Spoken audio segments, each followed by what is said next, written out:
Don't let anyone tell you that chocolate isn't good for you. Did you know that cocoa is one of the top four most nutrient dense ingredients?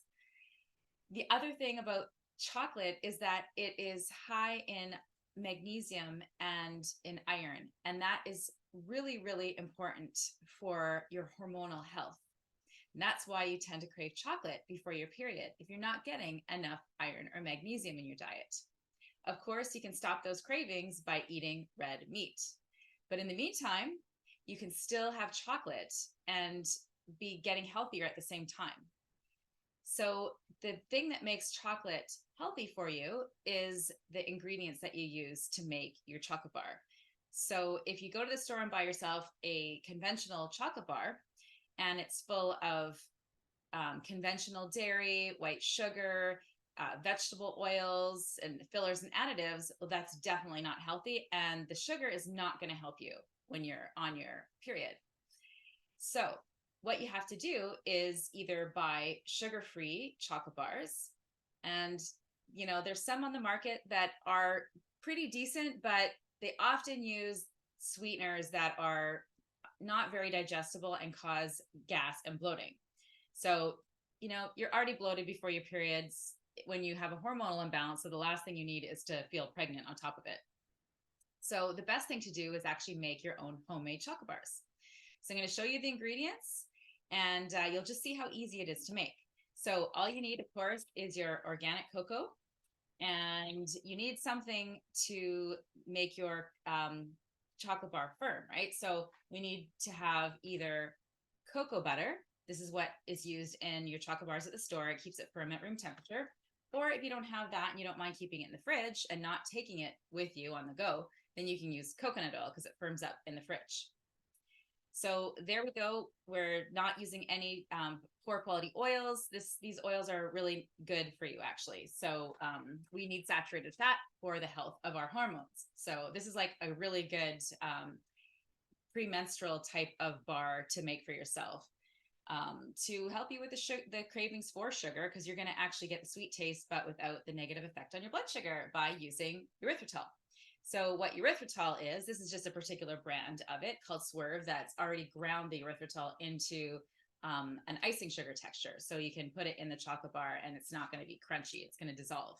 So what erythritol is corn sugar that's been fermented with beneficial bacteria. So in the process of fermentation, the bacteria renders that sugar from the corn to have no impact on your blood sugar, or if any, it's very, very little. So most people tolerate this just fine, much better than the types of sweeteners that are in, or alternative sweeteners that are in sugar-free chocolate bars like dextrose and different types of things like maltitol, and they often add other things to it, oligosaccharides that can also cause bloating. So ideally you make it home, then you have control over your own sweetener. You can also use monk fruit.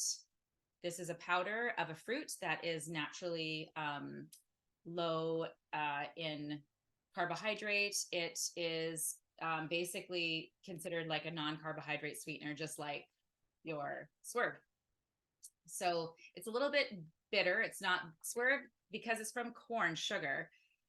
It actually tastes the same as sugar. If you have a corn allergy, then you're not going to be able to use this.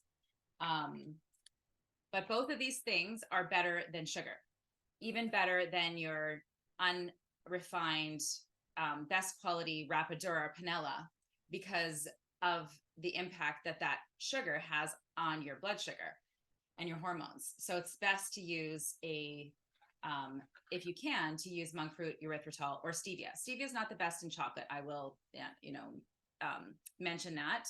So if you do use it, just use it to top off the sweetening of your chocolate bar. So use mostly these others and then a little bit of stevia.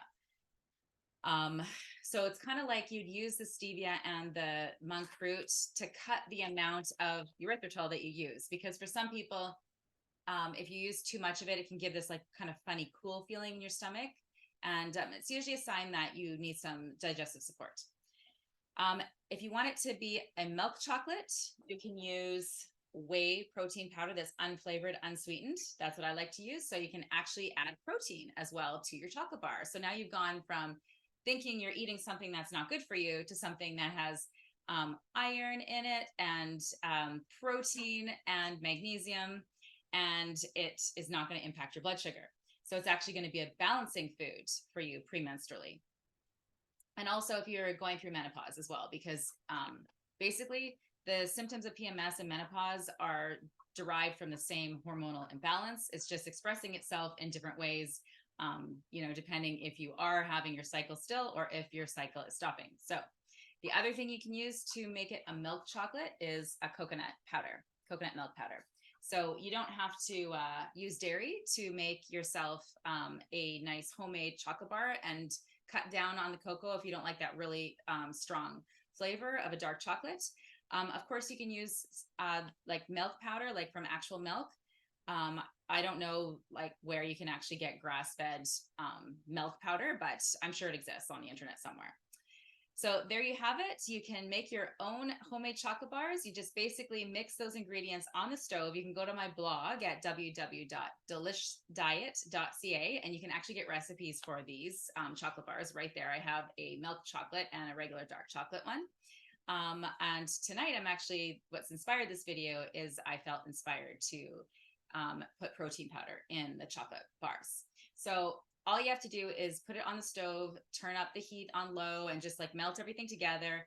And then either put parchment paper on a cookie sheet and then just pour it on there and stick it in the fridge or freezer.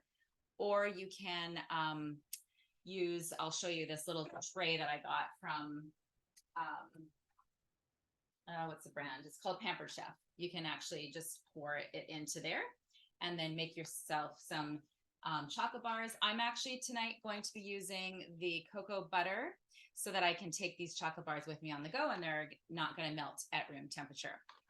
All right. I hope you take the journey of making your own homemade chocolate bars and enjoying the sweet flavor without harming your health in the process, and actually supporting your body to transition through the hormonal time of the month and as you move into menopause, if that's the stage you're in. Bye for now.